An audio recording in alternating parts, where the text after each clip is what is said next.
Qual é a diferença do poste do bambu? O primeiro aviãozinho para o auditório. Quem concorda com ela? Não enche o saco, vai tomar. Silvio Santos vem aí. Silvio Santos vem aí. Quem nunca ouviu falar de Senhor Abravanel? O quê? Você não conhece? E Silvio Santos? Ah, agora sim, não é não? É basicamente impossível ser brasileiro e não conhecer o fenômeno que é Silvio Santos. Ele é celebrado por ser um dos maiores comunicadores do nosso país, além de apresentador, radialista, animador e, claro, empreendedor. Silvio é conhecido por sua história de superação que geralmente é resumida em apenas uma frase. O camelô que se tornou banqueiro e dono de um canal de televisão. E não é para menos. Essa é uma conquista para poucos. Eu mesmo só conheço ele. Nesse vídeo documental, nós iremos explorar os detalhes da vida e da história deste grande ídolo nacional. Partiremos do início de sua carreira até o auge do seu império, passando por seus negócios, seus programas, quadros de sucesso e as maiores curiosidades de sua trajetória. Por exemplo, você sabe qual é a origem do nome Senhor? E que ele já se candidatou à presidência da República? Sabia que a família Abravanel esteve diretamente envolvida no descobrimento do continente americano? Sabia que os programas e os canais de TV eram praticamente inexistentes quando Silvio começou? E que ele teve um papel fundamental no estilo e na grade de programas que você assistiu por toda a sua vida? Não? Haha. Então esse vídeo é para você.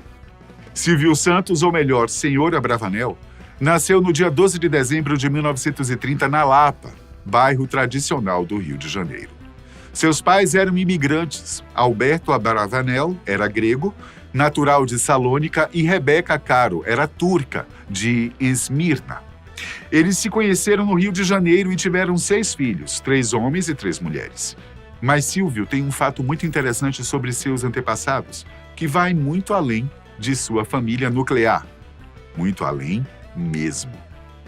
Eu estou falando de Isaac ben Judá Abravanel, ou Dom Isaac Abravanel para os íntimos. Para quem não sabe, Silvio Santos tem ascendência judaica, e a família Abravanel já foi uma das mais antigas e importantes dos sefarditas, o braço do povo judeu originário da Península Ibérica, isto é, de Portugal e da Espanha. E nessa história, o Dom Isaac, 15º avô de Silvio, tem um papel de destaque. Ele nasceu em 1437 em Lisboa e foi um dos maiores estadistas de sua época, desempenhando um papel fundamental na história da Europa e das Américas. Seu pai, Judá, era tesoureiro do estado de Portugal e trabalhou diretamente para o rei Afonso V. Por isso, a família de Isaac sempre teve muitas posses e ele recebeu a melhor educação possível, se destacando e se interessando principalmente pelo estudo de idiomas, filosofia, religião e, claro, finanças, o que permitiu que ele sucedesse seu pai no serviço ao rei. Dom Isaac era tido como um homem grandioso, humilde e altruísta, e sempre usava sua fortuna para ajudar os necessitados, especialmente o seu povo. Uma das passagens mais conhecidas sobre sua vida fala sobre como ele ajudou a resgatar e manter quase 250 judeus, que se tornaram prisioneiros depois que Portugal conquistou a cidade de Arzila, no Marrocos. Ele teria auxiliado estas pessoas com seus próprios recursos por pelo menos 2 anos, até que elas pudessem se familiarizar com os costumes e com a língua do novo país. Quando o rei Afonso V faleceu e João II sucedeu ao trono, a sorte de Dom Isaac mudou. O novo monarca deu início a uma nova política e procurou se livrar dos antigos nobres que serviram seu pai. Abravanel soube a tempo que sua vida corria risco e conseguiu fugir para Toledo, na Espanha, região onde seus antepassados já haviam se estabelecido. Apesar de ter sua fortuna confiscada, Isaac pôde recomeçar sua vida. Ele conseguiu um trabalho em uma instituição judaica e continuou dedicando tempo aos seus estudos. Mas pouco tempo depois, Fernando e Isabel, reis da Espanha, o convocaram para tomar conta dos tesouros da corte, pois sabiam que não havia ninguém mais capacitado do que ele no reino. Dom Isaac Abravanel conseguiu se restabelecer e auxiliou o país em grandes empreitadas, inclusive emprestando dinheiro para a manutenção das guerras mouriscas e supostamente auxiliando os investimentos durante o período das grandes navegações, momento em que o novo continente, a América, foi descoberto e colonizado. Você já imaginou que um parente de Silvio Santos estaria envolvido nisso? Contudo, depois de algum tempo que Dom Isaac havia se estabelecido na Espanha, o Tribunal da Inquisição, promovido pela Igreja Católica da época, assinou um decreto para que todos os judeus fossem expulsos do país, exceto aqueles que optassem por se converter ao cristianismo. Isaac Abravanel, por trabalhar diretamente para a corte, poderia ser mantido sob sigilo, mas ele preferiu se juntar ao seu povo e foi novamente despatriado. A maioria dos judeus fugiu para Nápoles, na Itália, mas foram expulsos novamente depois que o rei Carlos da França conquistou a cidade. Depois eles foram para Messina, mais tarde para Corfu, e em seguida Monopole, até finalmente se estabelecerem em Veneza, onde Isaac Abravanel ficou até sua morte em 1508. Contudo, seus descendentes continuaram migrando até chegarem em Tessalônica, na Grécia, onde o pai de Silvio nasceu. O nome Senhor também está ligado a essa história. Acontece que o dom de Dom Isaac é um título conferido a monarcas e nobres ligados à Península Ibérica. Sua origem está associada ao termo dono, senhor, algo parecido com o que acontece com Sir dos ingleses. Mas o interessante é que um título como este, que está relacionado à linhagem e à nobreza, é transmitido de pai para filho. Por isso, Silvio Santos também é um dom. Contudo, por conta das variações regionais e históricas, o título também foi passado como senhor, principalmente por conta da influência espanhola. Porém, senhor em espanhol se escreve com N e tio e não com NH. Por isso, o verdadeiro nome de Silvio foi uma variação abrasileirada dessa titulação. Mesmo porque, naquele momento, aqui no Brasil, uma qualificação como esta não teria o mesmo valor. Mesmo assim, seus pais queriam honrar essa tradição de alguma forma, e a maneira escolhida foi justamente unificar o título ao primeiro nome de seu primogênito. O próprio Silvio Santos já contou essa história em um de seus programas de forma bastante emocionada. Bem, meu nome completo é Senhor Abravanel. E é Senhor porque eu sou o dom. Os reis católicos Fernando e Isabel disseram: você fica e o teu povo, o povo judeu vai. Ele falou: não, o povo judeu vai e eu vou junto. Quando era criança, o divertimento preferido de Silvio e de seu irmão Léo era entrar de graça nas sessões de cinema usando todos os artifícios possíveis, como ele mesmo conta em sua biografia, escrita pelo jornalista Arlindo Silva. Os cinemas preferidos eram o Capitólio, o Rex, o Odeon, o Vitória, basicamente todos na Cinelândia, a região do entorno da Praça Floriano, no Rio, onde se fixaram bares, teatros e cinemas durante a década de 1930. O dinheiro economizado era usado para comprar as balas Fruna, uma guloseima que presenteava as crianças com figurinhas que poderiam ser colecionadas em um álbum. Eu nem preciso dizer como isso se tornou uma febre na época, né não? Os garotos se juntavam para trocar e negociar estas figurinhas e Silvio Santos, claro, não ficou de fora. Foi também nessa época que Silvio e seu irmão ficaram alucinados por uma série que foi exibida no Cine OK, chamada O Vale dos Desaparecidos. Os capítulos eram exibidos toda quinta-feira à tarde e era preciso chegar cedo, pois a sessão sempre ficava lotada. Eles gostavam tanto desse seriado que preferiam economizar o dinheiro para garantir a entrada ao perder a sessão tentando entrar de graça. E foi durante a exibição dessa série que Silvio Santos entendeu que era um cara de sorte, atributo que, segundo ele, lhe foi oferecido por Deus. Acontece que ele ficou resfriado justamente em uma quinta-feira, seu dia mais esperado da semana. E por estar indisposto, febril, sua mãe não o deixou sair de casa e ele acabou perdendo a sessão do cinema. Pois justamente naquele dia, o Cine OK pegou fogo. O evento não chegou a ser uma grande catástrofe, mas muitas crianças e jovens ficaram feridos. Quando ele soube que havia escapado, talvez até de algo mais grave, correu para agradecer a sua mãe, enchendo ela de beijos. Parece que elas têm mesmo um instinto, não é não? A sorte também estava com Silvio quando ele escapou por pouco de ser atropelado enquanto brincava de carrinho de rolimã com seu irmão. Os garotos decidiram construir o brinquedo em sociedade. Léo arranjou as tábuas, os pregos e os eixos, enquanto Silvio ficou a cargo dos rolimãs que eram raros naquele tempo. Quando o veículo ficou pronto, eles o posicionaram em uma ladeira perto de onde moravam e desceram a toda velocidade. No entanto, quando estavam quase no final da rua, uma ambulância surgiu e quase atropelou os dois. Seu Alberto, pai dos meninos, estava passando na hora e chegou a fechar os olhos, esperando pelo pior. Depois que ele viu que as crianças tinham escapado, levou os dois para casa à base de bofetadas, percorrendo uma distância de pelo menos 200 metros. Ele destruiu o brinquedo e nunca mais ninguém andou de carrinho de rolimã na casa dos Abravanel. Azar dos irmãos mais novos, não? Aproveitando o ensejo, nós não poderíamos deixar de falar de seu Alberto, pois ele teve um papel, fundamental nas escolhas do destino de Silvio Santos. O pai do apresentador fugiu de Salônica enquanto ainda era jovem, pois não queria ser recrutado pelo exército turco.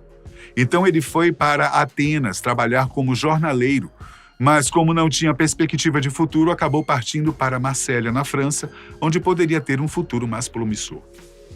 Por lá, ele se tornou comerciante, uma espécie de camelô, na verdade, vendendo pistaches e amendoim em locais públicos. No entanto, essa atividade era proibida no país. Então ele acabou sendo preso e expulso, e optou por pegar um navio e vir para o Brasil, onde conheceu Rebeca e deu início à sua família.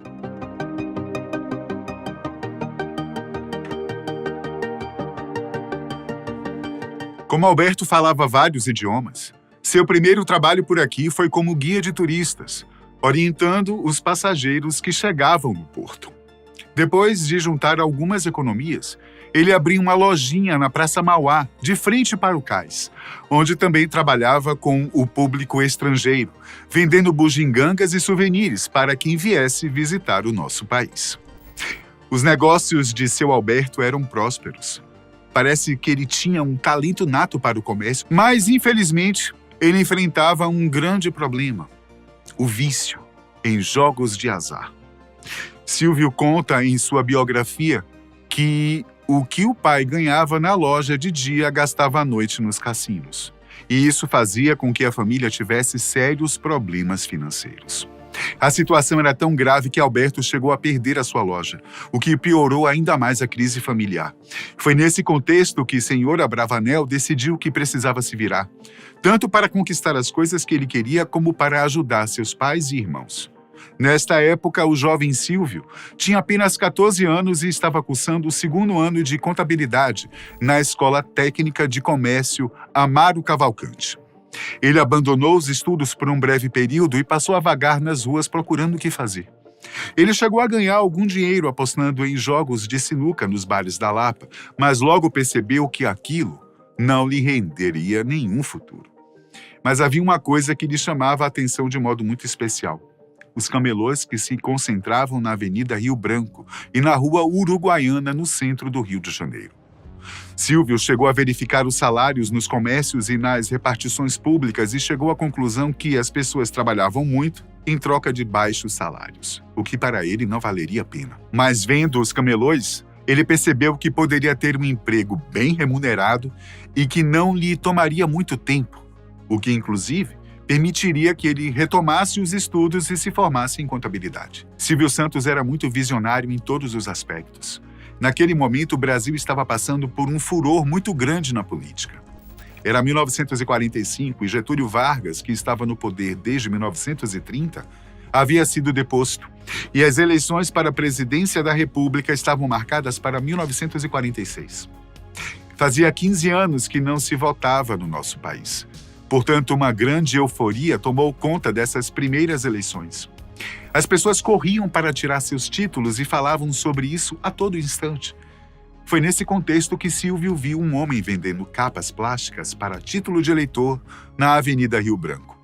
O comerciante vendia cada porta-título por 5 cruzeiros e eles saíam como água. Depois que seu estoque acabou, Silvio o seguiu e viu que ele comprava as capas em um atacadista que ficava na Avenida Buenos Aires, por apenas 2 cruzeiros. O garoto ficou encantado ao perceber que a margem de lucro era de mais de 100%.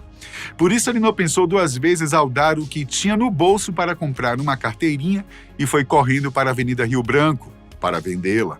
O garoto já chegou gritando que aquela era a última unidade e vendeu na sua primeira tentativa.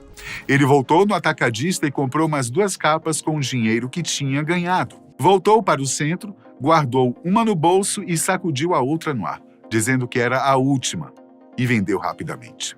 Andou alguns passos e fez a mesma coisa com a que havia guardado no bolso, e foi assim que Silvio Santos se tornou camelô. Mas para ele não bastava apenas ser camelô, ele tinha que ser o melhor. E para isso ele se espelhou em seu Augusto, um comerciante alemão que também trabalhava por lá. Augusto vendia de tudo, mas seu carro-chefe eram as canetas. E Silvio logo percebeu que suas estratégias faziam com que ele tivesse muito mais sucesso do que as outras pessoas. A começar por seu horário de trabalho. O alemão só vendia seus produtos na hora do almoço, momento em que os guardas, o Rapa, estavam almoçando. Essa era a principal preocupação, pois como aquele era um comércio ilegal que não tinha licença municipal e não pagava impostos, todo o dinheiro e as mercadorias poderiam ser confiscadas a qualquer momento por uma batida da fiscalização. Além disso, seu Augusto usava vários truques para chamar a atenção dos clientes, o que fazia toda a diferença nas vendas, viu? Ele chegava, armava sua barraquinha, dessas de abrir e fechar, e começava a falar com o público. Depois que se formava uma certa aglomeração, o alemão explicava como o produto funcionava, fazia alguns truques e oferecia o preço. Ele conseguia vender de 100 a 200 canetas em apenas 1 hora, enquanto os outros camelôs que ficavam o dia todo na rua vendiam no máximo meia dúzia. Ora, Silvio logo viu que era possível vender mais, trabalhar menos e correr menos risco de ser pego pela fiscalização. Esse era o plano ideal. Depois de alguns dias observando seu professor, o jovem colocou sua estratégia em ação. Ele mandou construir uma barraquinha desmontável, comprou toda a mercadoria, especialmente as canetas, e aprendeu vários truques, inclusive de moedas e baralhos, que serviriam para atrair as pessoas. Então, ele se colocou na esquina da Avenida Rio Branco com a 7 de setembro e começou a anunciar seu show para o público. Os primeiros a se interessar eram as crianças, depois os desocupados, até que uma grande massa se formava à sua frente. Depois de ter conquistado a atenção de todos, Silvio começava a falar, explicando o funcionamento das canetas e destacando suas qualidades. Logo em seguida, ele dava um preço e começava a vender. Logo nos primeiros dias, ele já conseguiu comercializar de 50 a 60 canetas, mas não demorou muito até ganhar destaque na rua, vendendo até mais que o seu Augusto, sua grande inspiração. Alguns jornais chegaram a publicar matérias sobre ele, falando sobre o garoto que conseguia prender a atenção de uma multidão. Silvio ganhava o equivalente a 5 salários mínimos por dia, trabalhando apenas 1 hora. Daí em diante, nunca mais lhe faltou dinheiro e ele pôde finalmente contribuir com sua família. Ele também percebeu 2 coisas: que era muito bom em fazer negócios e que tinha um grande poder de comunicação, qualidades que o permitiram chegar aonde ele chegou. Mas mesmo com talento, ninguém consegue conquistar tudo que Silvio Santos foi capaz sem um tanto de sorte. E como vimos, isso ele tem de sobra.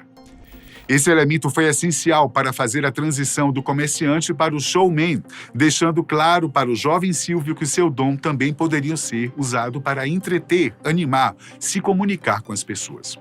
Isso ficou claro com o seguinte episódio.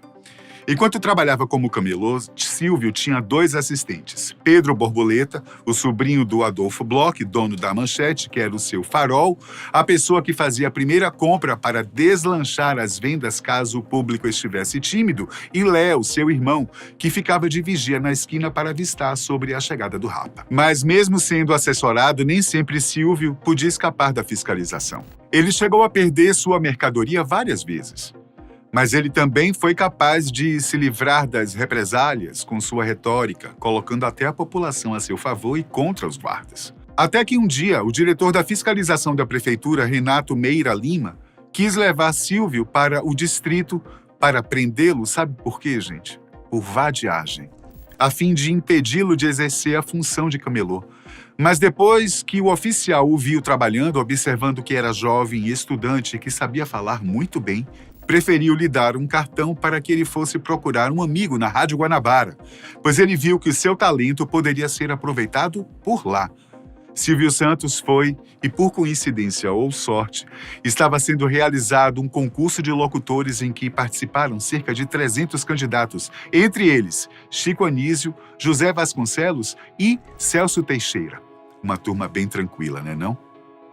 Mas mesmo com este páreo, Silvio ganhou o concurso e foi admitido como locutor da rádio, recebendo sua primeira oportunidade na área artística e da comunicação. O jovem senhor se encantou com aquele novo mundo. Era tudo diferente do que ele havia imaginado e ele estava extasiado com aquilo. Mas havia um problema. Como locutor, ele ganharia apenas 1.300 cruzeiros por mês e teria que trabalhar de 4 a 5 horas por dia. Como camelô, ele ganhava quase 1.000 cruzeiros por dia, trabalhando apenas 1 hora. A conta não fechava. E apesar de já ter a ambição de seguir para o meio artístico, o Silvio empreendedor falou mais alto. E ele ficou na rádio por apenas 1 mês, voltando a ser camelô logo em seguida. Mas não tinha mais jeito. Silvio Santos foi mordido por um bichinho durante essa experiência e essa possibilidade não saiu mais de sua cabeça. Ele passou a reparar mais nos locutores e animadores das rádios e, como tinha muito tempo sobrando, visitava auditórios, participava de show de calouros e procurava estar sempre no meio para saciar o desejo de fazer parte deste nicho.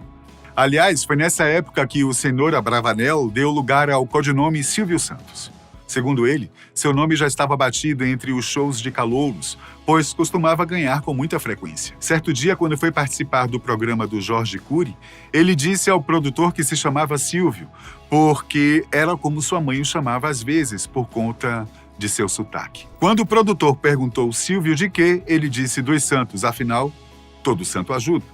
Senhor acabou gostando de como o nome soava e decidiu mantê-lo. E foi assim, com uma brincadeira de improvisação, que surgiu a alcunha que ficou conhecida no Brasil inteiro.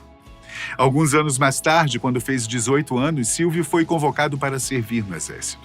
Ele optou por se alistar em Deodoro, na escola de paraquedistas, e, segundo ele mesmo, foi um bom soldado. Ele era disciplinado, desempenhava bem os saltos, mas tinha um problema. Como agora precisava zelar por sua posição social, não podia mais ser camelô.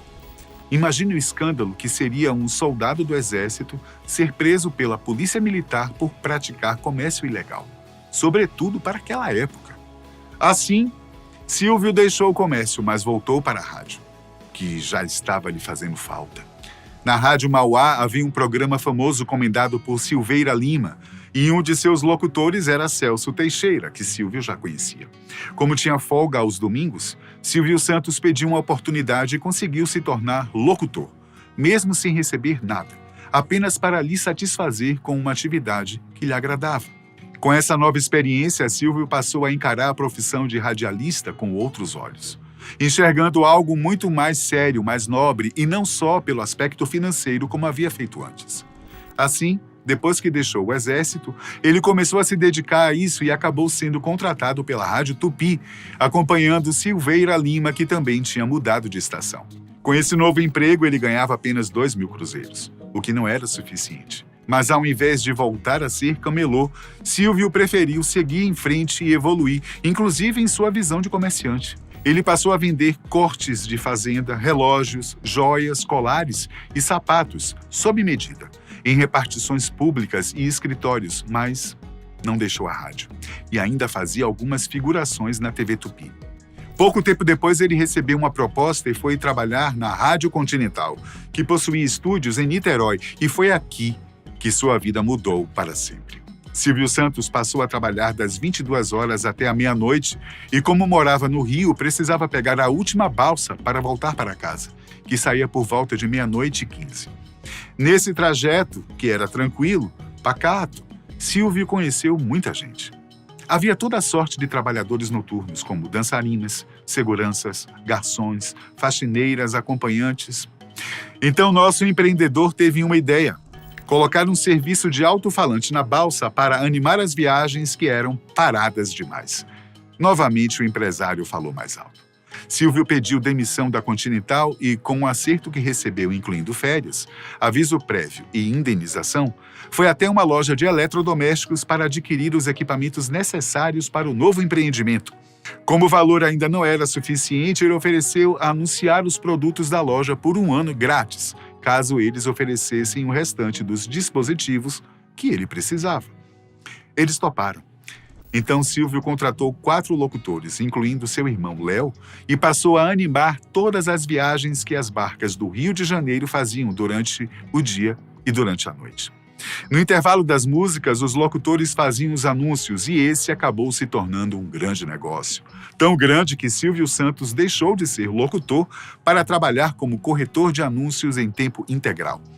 Ele fechava os contratos enquanto o serviço operava independente de sua presença. Segundo seu próprio relato, foi nesse momento que morreu o espírito de camelô, que ainda existia nele, e nasceu um novo ainda mais forte, o homem de negócios que era dono do seu próprio empreendimento. Silvio era extremamente visionário. Ele conseguia enxergar uma oportunidade em quase tudo. Ele era capaz de criar uma solução para algo que nem era visto como um problema e transformava algo cotidiano em um novo mercado, uma atividade lucrativa.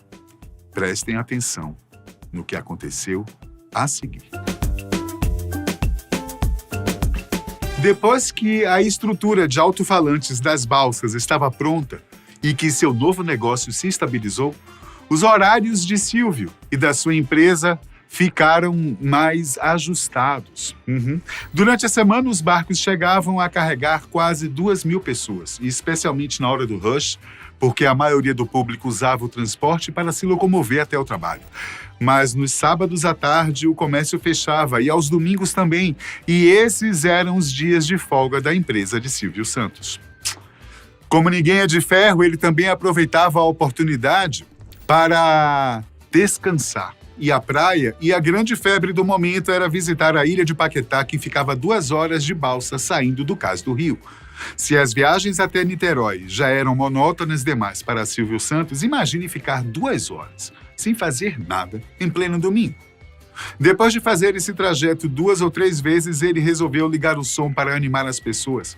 Mas, para sua surpresa, o trajeto se transformou em um baile. Os casais se levantavam para dançar e no final estavam exaustos e com sede. Silvio, é claro, não poderia deixar uma oportunidade como essa passar. Ele então foi até a Companhia Antártica, que fabricava cervejas e refrigerantes, e pediu que eles lhe emprestassem um balcão para vender as bebidas na balsa. Em troca, ele faria publicidade da marca, claro. Eles aceitaram e as vendas foram um sucesso, mas Silvio precisava ir além. Como já estava com vontade de ser animador, ele resolveu montar um bingo. Ele iniciava a viagem com um baile e quem comprasse as bebidas ganhava uma cartela para participar. Durante o trajeto, ele parava as músicas e fazia o sorteio, o que estimulou e muito as vendas. Tanto que, em pouco tempo, Silvio Santos se tornou o maior freguês e distribuidor da Antártica no Rio de Janeiro, batendo o consumo dos bares e restaurantes. É mole isso. Mas, infelizmente ou felizmente, certo dia a balsa sofreu um acidente e precisou ser encostada para realizar os reparos. O conserto duraria 3 meses, tempo em que a receita de Silvio cairia drasticamente. Além disso, como ficaria impossibilitado de fazer as publicidades da empresa de bebidas, ele foi até o diretor, já havia se tornado seu amigo por conta de seu desempenho, para lhe explicar o ocorrido.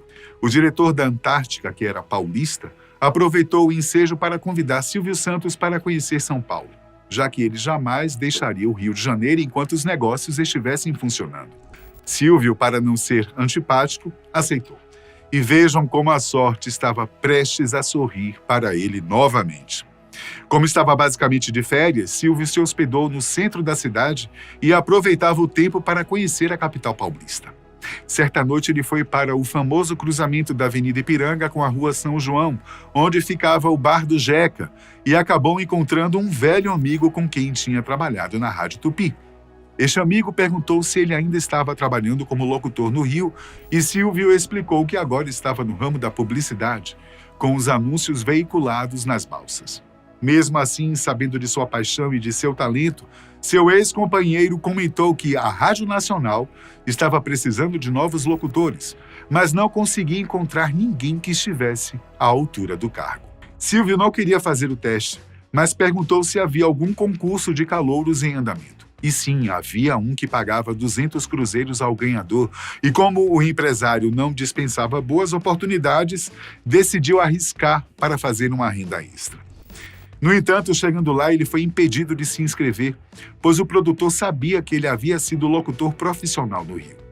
Mas, já que estava lá, resolveu fazer o teste que seu amigo e o produtor da rádio recomendaram. Silvio Santos conta que queria fazer o teste por brincadeira, apenas para saber se ainda estava em forma, mas para a surpresa de um total 0 pessoas, ele passou. Costa Lima, que era o dono do programa, ofereceu um salário de 5 mil cruzeiros por mês durante 3 meses, que funcionariam como um período de experiência. Como esse era justamente o prazo que Silvio ficaria parado, e até então ele não tinha nenhuma oportunidade em vista, ele aceitou o emprego. Ele arrumou o lugar para ficar, avisou sua mãe e decidiu que iria aproveitar esse tempo o máximo possível. Contudo, ainda havia um problema.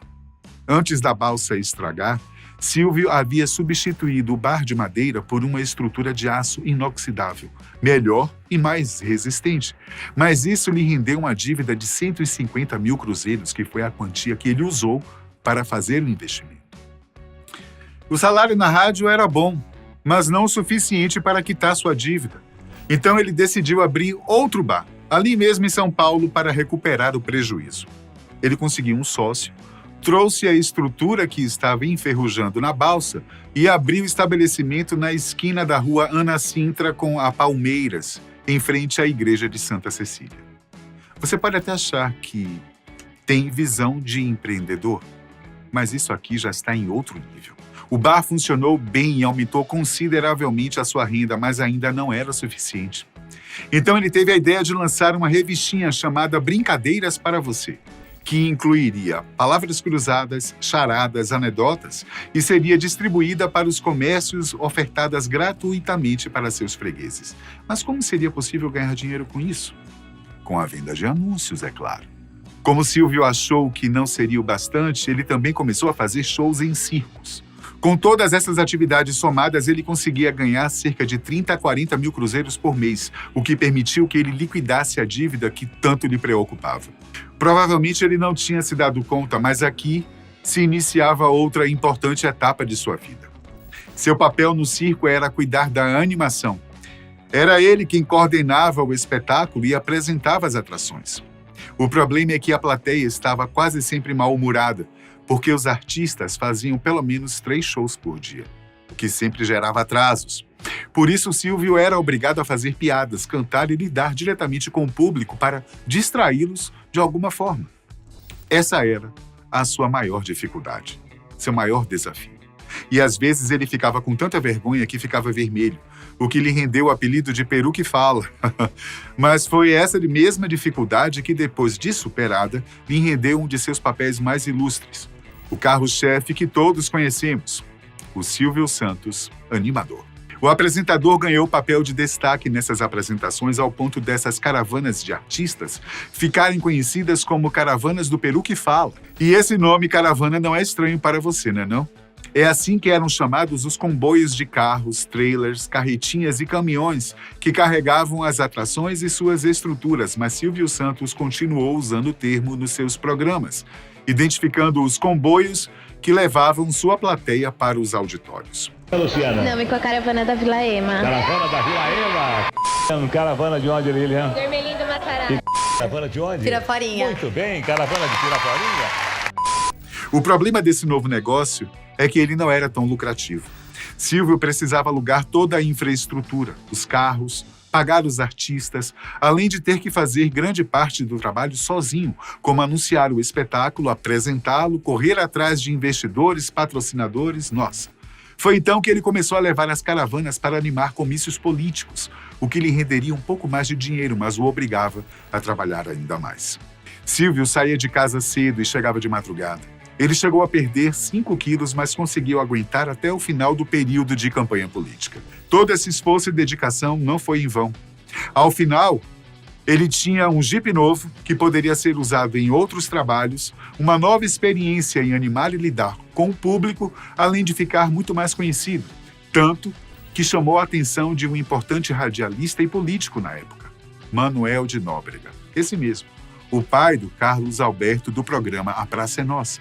Manoel de Nóbrega foi o responsável por apresentar a Silvio um dos maiores negócios que ele fez durante toda a sua vida, o Baú da Felicidade. O Baú promoveu uma verdadeira guinada na carreira de Silvio Santos. Foi a empresa que permitiu que ele criasse sua base financeira e que o levou não só a ser apresentador de programas de auditório, mas a ter seu próprio canal de televisão.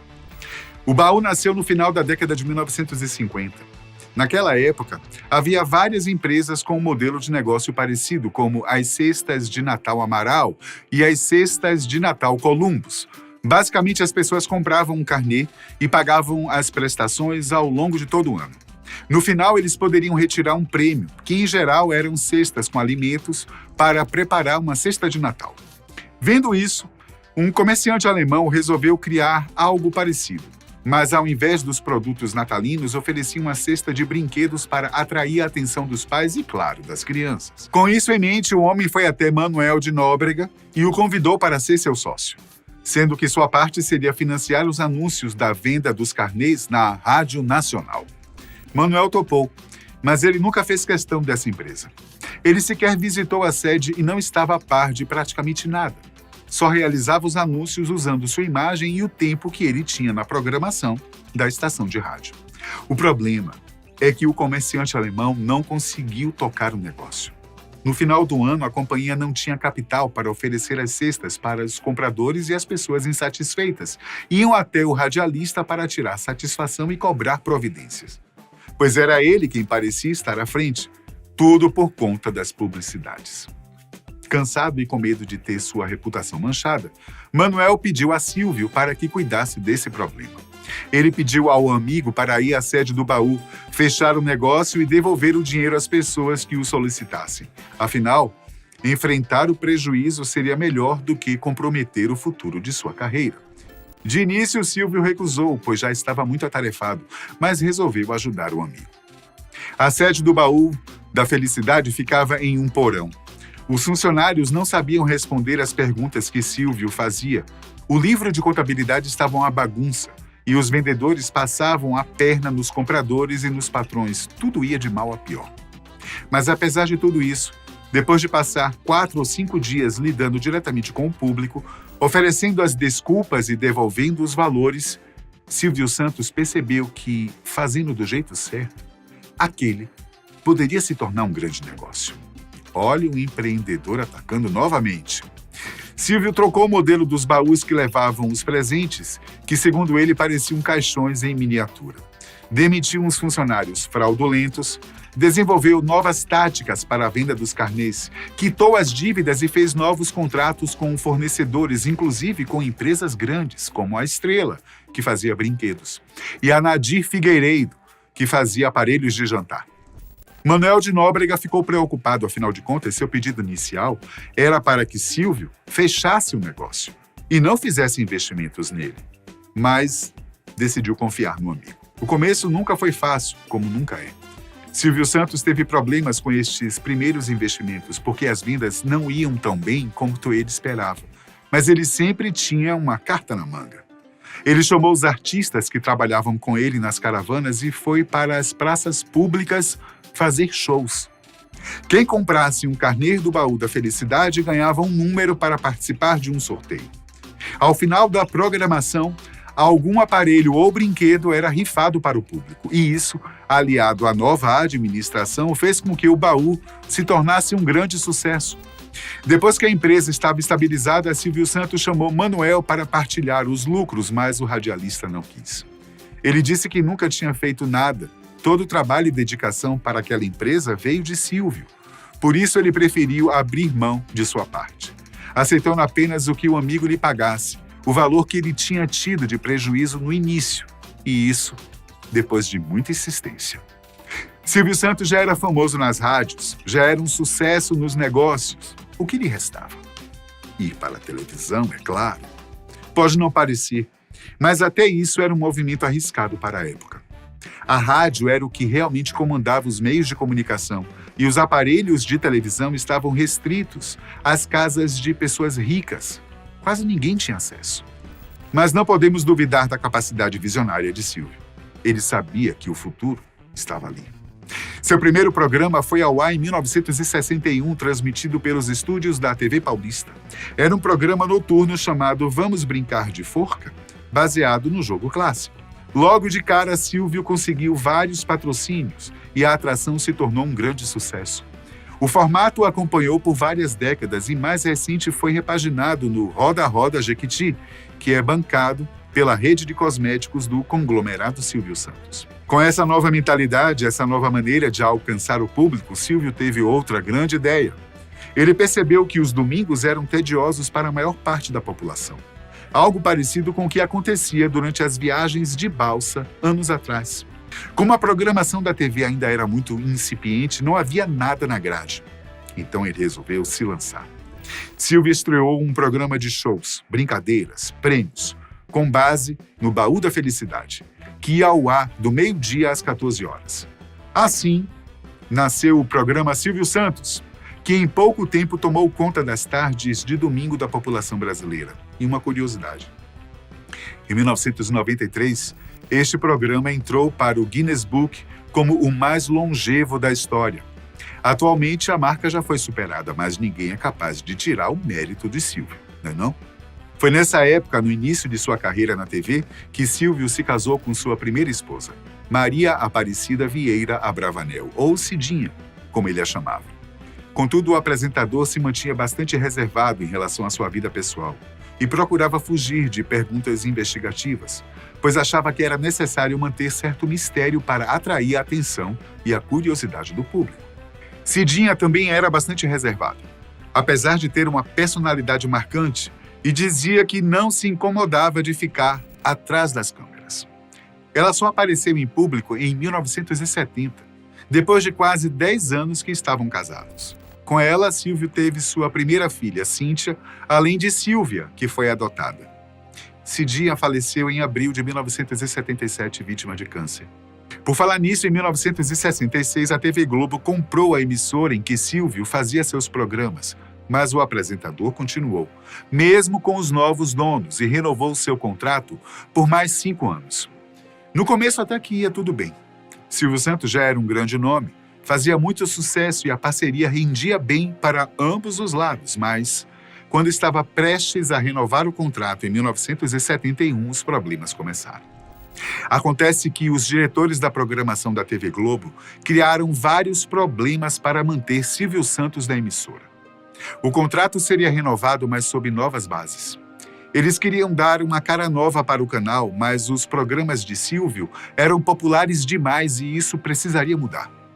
Mas foi exatamente através disso que o apresentador e animador conseguiu construir sua carreira. Não fazia sentido nenhum mudar para permanecer naquele lugar. Com medo de perder sua janela de exibição, Silvio pensou numa maneira para resolver esse problema e a solução era óbvia. Ele tinha que ter sua própria estação de TV, onde ele mesmo poderia ditar suas próprias regras. Contudo, isso não é tão simples como parece. Mesmo tendo condições para comprar um canal de televisão, as concessões são cedidas por contratos públicos, mediante licitações que ocorrem em períodos determinados, enfim, envolve muita burocracia. Porém, naquele momento havia uma oportunidade que poderia fazer com que Silvio Santos cortasse caminho.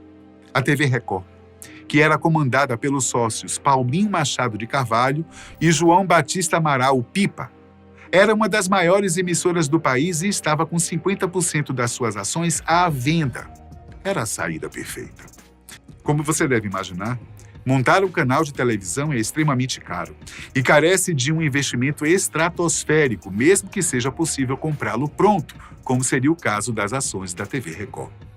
Nesse momento, Silvio Santos já fazia sucesso, mas será que ser apresentador dá tanto dinheiro assim? Vamos fazer uma pequena pausa no desenrolar dos eventos que levam Silvio Santos ao seu primeiro canal da televisão para te contar a respeito do conglomerado de empresas que leva o nome de Grupo Silvio Santos. Afinal, como ele conseguiu construir o seu império? Vamos voltar ao baú da felicidade, a base de tudo. Quando o Silvio levou a venda de carnês para a TV, o negócio cresceu de forma assustadora. Como dissemos, o produto bancava o programa Silvio Santos, sendo o grande anunciador que oferecia prêmios, brincadeiras. Contudo, com o passar do tempo, as pessoas começaram a se queixar, dizendo que Silvio e, consequentemente, seu programa se resumiam apenas ao baú da felicidade. Sabendo disso, Silvio resolveu diminuir a participação do baú para quadros específicos. Mas, como tinha que manter o restante da programação através de publicidade, abriu espaço para outras empresas anunciarem com ele, assim como ele fazia anos atrás com os altos-falantes na balsa.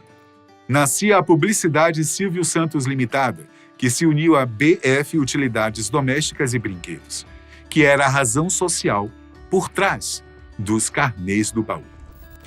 Com o sucesso, Silvio resolveu ampliar os prêmios e seus sorteios, que até então se limitavam a brinquedos e eletrodomésticos. Assim surgiu o plano para a casa própria. No entanto, conforme as leis da época, uma empresa só poderia sortear uma casa se o imóvel já estivesse pronto, construído e escriturado. Não poderia ser apenas a promessa de uma casa. Portanto, o Silvio comprava as casas prontas para sorteá-las uma vez por mês em seus programas.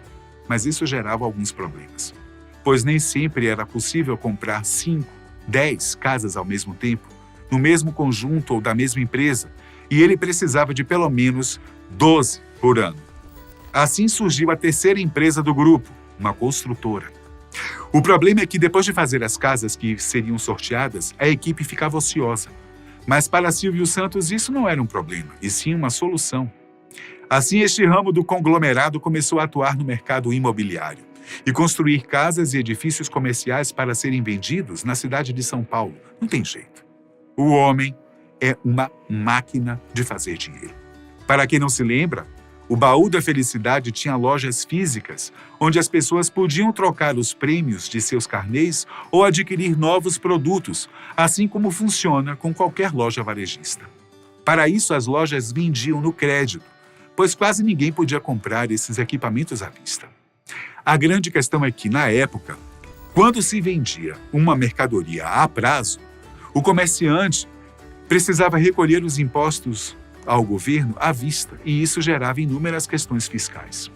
Para lidar com isso, o Silvio criou a Baú Financeira, que, além de tudo, passou a oferecer créditos e financiamentos e, mais tarde, se tornou um banco. Isso mesmo, gente, um banco. Por isso que um de seus slogans, uma de suas marcas de vitória é de camelô a banqueiro. Além dos produtos eletrodomésticos e das casas, Silvio Santos começou a dar carros como prêmios de seus sorteios. E para baratear os custos de produção e de manutenção dos carros de sua própria companhia, que a essa altura já consistia em uma grande frota, ele optou por comprar uma concessionária da Volkswagen. Simples assim. Depois vieram as distribuidoras, fazendas, além dos canais de televisão, é claro. Silvio Santos construiu um verdadeiro império, sem exageros. Tudo a partir de seu talento, de sua visão, da sua experiência que adquiriu desde quando vendia carteirinhas para títulos nas ruas. Então, não. Comprar 50% das ações da TV Record não seria um grande problema. Não seria um grande problema, mas também tinha seus desafios. Quem é empresário sabe que grande parte do capital dos negócios não fica disponível na conta bancária a qualquer momento. Mesmo assim, as negociações estavam praticamente acertadas. Contudo, os advogados de Silvio e de Pipa, o vendedor das ações da Record, estavam finalizando os últimos termos quando uma terceira parte entrou na jogada e fez a compra à vista, passando por cima das negociações que já haviam sido estabelecidas. Mas, como ele mesmo diz, quando uma porta é fechada, Deus abre uma janela.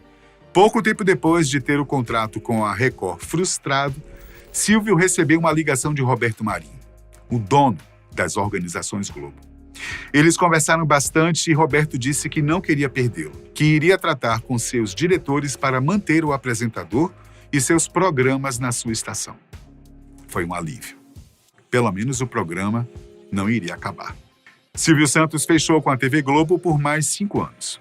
Mas agora ele sabia que era algo provisório. Se ele realmente quisesse manter e assegurar o seu programa, era essencial ter sua própria estação. Mas Roberto Marinho também sabia disso. E a essa altura, Silvio, sozinho, já era uma de suas maiores ameaças. Então, para se assegurar por pelo menos mais 5 anos, Roberto incluiu uma cláusula no contrato dizendo que, por aquele período, Silvio Santos não poderia ser dono de nenhuma emissora. A estratégia foi muito bem pensada, pois apenas 6 meses depois de fechar negócio, o empresário que passou na frente de Silvio colocou suas ações da TV Record à venda novamente. Como não podia comprá-las, um fiel escudeiro do apresentador conseguiu alguém que pudesse adquirir as ações em seu nome para reservá-las para Silvio Santos pelos próximos 5 anos. Além disso, em 1975, o Ministério das Comunicações abriu uma nova licitação para a concessão de canais. E como o contrato de Silvio já estava quase no fim, é claro que ele participou. O movimento deu certo e Silvio Santos finalmente adquiriu sua própria estação de TV, o Canal 11 do Rio de Janeiro, administrado pela TV Estúdios, Silvio Santos Cinema e Televisão Limitada, ou TVS, a mais nova empresa do grupo. Falando assim, até parece que foi fácil, mas obviamente não foi não. Silvio viajou aos Estados Unidos e encomendou todos os aparelhos para colocar o canal em operação. Ele já tinha os profissionais, a cenografia, as roupas, mas a estrutura em si era alugada. Então ele precisava adquirir tudo do zero. Ele pediu para que tudo ficasse pronto em 3 meses e todos riram dele, dizendo que ele não seria capaz de conseguir tudo o que precisava nesse tempo. De fato, havia vários desafios, mas o principal deles era a construção de uma torre de transmissão. Por mais que tivesse muitos recursos, algumas coisas têm seus próprios limites. E essa era uma delas. Construir uma torre dessas com todos os aparelhos necessários para a transmissão do sinal levaria pelo menos 8 meses. Mas, novamente, se você quiser subestimar alguém, escolha outra pessoa, além de Silvio Santos. Na época, estava acontecendo o leilão dos equipamentos usados na extinta TV Continental. Ninguém estava de olho nisso. Os dispositivos estavam velhos, ultrapassados, mas Silvio deu um lance alto e adquiriu todo o lote, sob grande protesto, pois todos diziam que ele iria abrir um ferro velho. O que quase ninguém sabia era que Silvio estava de olho na torre de transmissão da velha estação, que estava em boas condições de operação e poderia ser usada pelo menos no início do novo canal. Assim, em tempo recorde, Silvio Santos conseguiu construir sua estação e fez a assinatura do contrato da concessão ao vivo, um feito histórico que entrou para os anais da comunicação brasileira. Ah, então foi assim que nasceu o SBT? Bom, sim e não. Eu quero dizer, esse foi o início de tudo. O primeiro canal de Silvio Santos conquistou, mas era apenas uma emissora que era transmitida na cidade do Rio de Janeiro. Como vocês sabem, cada região ou cidade tem as afiliadas que fazem parte de um grupo maior e em alguns horários exibem uma programação nacional. Por enquanto, Silvio tinha apenas uma dessas afiliadas, que se chamava TVS. O canal foi ao ar ainda em 1975, mas o programa Silvio Santos só migrou para lá no ano seguinte, pelas questões legais que envolviam um contrato com a Globo. Mas agora era só uma questão de tempo para Silvio crescer. Ele assumiu os 50% da Record e começou a comprar outros canais, incluindo o Canal 4 de São Paulo, que era da TV Tupi, Canal 5 de Porto Alegre, que era da Piratini, entre outros. No dia 19 de agosto de 1981, Silvio Santos assinou um contrato simbólico no auditório do Ministério das Comunicações, que lhe dava concessão a mais 4 canais de TV que agora já estavam espalhados por todo o Brasil. Esse foi o grande marco, o nascimento do SBT, o Sistema Brasileiro de Televisão, uma rede nacional controlada pelo grupo de empresas de Silvio. Agora sim, Silvio Santos tinha seu espaço, sua maneira de trabalhar e seu modo de conduzir, tanto as programações quanto os negócios, e seu sucesso continuou crescendo cada vez mais. Neste mesmo ano, Silvio se casou novamente com Iris Pássaro, que ele tinha conhecido em 75 no Guarujá. Iris ainda é companheira de Silvio e juntos eles tiveram mais 4 filhas: Daniela, Patrícia, Rebeca e Renata. sendo que a maioria delas participa dos negócios do pai, seja como apresentadoras ou como administradoras do conglomerado. Agora vamos nos lembrar de alguns quadros e programas que deixaram sua marca em nossas vidas e que nos lembramos com tanta saudade e carinho. Começando pelo Show de Calouros, um formato que ficou muito conhecido principalmente pelas disputas musicais e que Silvio trouxe ainda de seus tempos de rádio. Quem nunca sonhou em se apresentar e ser jurado pela bancada de Silvio Santos? Silvio Santos, vem aí, papá. Silvio também ajudava a formar casais. O romantismo está no ar. Isso acontecia no programa Em Nome do Amor, que ficou no ar de 94 a 2000 e tinha a famosa pergunta, é namoro ou amizade? Que ainda é usada por aqueles que viveram daquela época. Quem aí se lembra? E o Show do Milhão? Este foi um dos game shows mais populares do Brasil e do mundo. Ele foi inspirado no formato britânico Quem Quer Ser um Milionário. Mas fala sério, a versão do Silvio ficou muito melhor. O programa foi exibido várias vezes, em diferentes anos, e virou febre, sendo adquirido por outras emissoras e se tornando um jogo digital, para que todos pudessem jogar em casa. Gente, existiu até um computador do milhão. Quem aqui já quis ter uma máquina dessas? Silvio também lançou A Casa dos Artistas, um reality de confinamento que foi ao ar antes mesmo do Big Brother Brasil. Contudo, no formato do SBT, os convidados eram famosos e não anônimos, algo que as últimas versões do BBB também têm implementado. O programa era um fenômeno e todos ficavam atentos para observar os atritos produzidos pela convivência na casa. As câmeras escondidas também eram um sucesso. Esse formato foi renovado em vários programas e sempre conseguia altos índices de audiência. Mas é claro, quem não gostava de ver o Ivo Holanda se dando mal? Não podemos esquecer das atrações que produziam brincadeiras e davam prêmios à marca registrada de Silvio Santos. Um dos maiores exemplos foi o programa Tentação, que sorteava as pessoas que estavam em dia com o carnê do Baú da Felicidade para jogar e competir nos palcos do SBT. O Topa Tudo por Dinheiro também foi um grande clássico dessa época. Ele é o responsável por jargões como Quem Quer Dinheiro e os famosos aviõezinhos de dinheiro. O Porta da Esperança era outro programa líder de audiência, que fazia festa com o público brasileiro. Silvio convidava telespectadores a enviarem cartas e os selecionados iam ao palco tentar realizar seus desejos. O possível prêmio ficava escondido atrás de uma porta construída no estúdio. Mas antes de revelar, o apresentador dizia: "Vamos abrir as portas da esperança", outro jargão que ficou amplamente conhecido. Gente, minha mãe chorava tanto com esse programa. Ainda existiam o peão da casa própria, os sorteios da telecena, o título de capitalização do conglomerado e, claro, o programa Silvio Santos, que concentrava boa parte dessas atrações e, como eu disse, chegou a ganhar um prêmio por ser o programa de TV mais duradouro do mundo. Mas foi por muito pouco que tudo isso não foi por água abaixo. Ao longo de sua carreira, Silvio Santos precisou enfrentar vários desafios, muitos dos quais estavam fora de seu alcance, e ele precisou contar mais uma vez ou várias vezes com a sorte. No final de 87, por exemplo, Silvio enfrentou um problema de saúde que afetava diretamente a sua voz. Como ele mesmo disse em sua biografia, sua voz era seu maior tesouro, o meio pelo qual ele conquistou tudo o que tinha. Suas exatas palavras foram: "Eu fiz minha carreira desde menino, gritando, falando em público como camelô, convencendo o povo a comprar minhas bugigangas. Depois como animador do bingo na Barca da Cantareira, a seguir como orador dos comícios e animador dos shows circenses, animador do programa Manuel de Nóbrega, para depois passar a animador de auditório da televisão. A voz sempre foi a alma de Silvio Santos. Perdê-la significaria o fim de sua carreira, de seus programas, mas felizmente seu problema foi diagnosticado e ele pôde ser tratado. Silvio estava com um pólipo nas cordas vocais, uma espécie de caroço provocado pelo crescimento anormal de um tecido.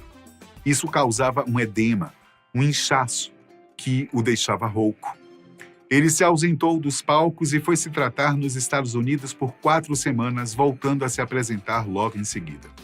Mas essa viagem mexeu com Silvio. Enquanto estava lá, ele observou as diferenças da qualidade de vida dos americanos e dos brasileiros e ficou tocado com as diferenças. Silvio já havia trabalhado com políticos durante os comícios das caravanas. E até tinha sido convidado para concorrer à Prefeitura de São Paulo, mas nunca tinha pensado em seguir uma carreira na política. Pelo menos até agora. No meio da campanha para as eleições de 1989, Silvio decide lançar sua candidatura para a presidência do Brasil. Ele estava no auge do seu sucesso. Algumas pesquisas de opinião apontavam que ele possuía o segundo lugar nas intenções de voto. As chances de ser eleito eram muito grandes. Ele já tinha jingle, número e partido. O pequeno PMB, que abriu mão do candidato anterior para lançar Silvio Santos. No entanto, como a decisão foi tomada com um processo em andamento, não havia mais tempo de mudar os nomes nas cédulas de votação, que naquele tempo ainda eram impressas. Mas um pouco antes das votações, a candidatura de Silvio foi barrada.